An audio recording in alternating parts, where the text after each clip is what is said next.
mga katropa! Ayan! May share lang ako sa inyo ngayon. Kasi sobrang amazed na amazed talaga ako dito mga katropa sa nabili namin. Ayan, filter para sa gripo. And napakaganda pa dito mga katropa, meron siyang electric fan sa loob. O diba?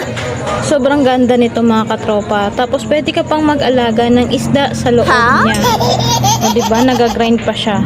Then pag binuksan mo, wow, may pa-shower mga katropa. Ayan, kung gusto mong maging social ang inyong lababo na pangyayamanin, bumili na rin kayo nito mga katropa. Kaya sinishare ko to dito sa inyo. Ayan, napakaganda niya kasi mga katropa. And good news, very affordable. Hindi to aabot ng 50 pesos. Bili ko dito, nasa 30 plus lang. O diba, pero ang ganda na. Tapos, na-expand pa to mga katropa. Pwede nyo siyang hatakin pababa.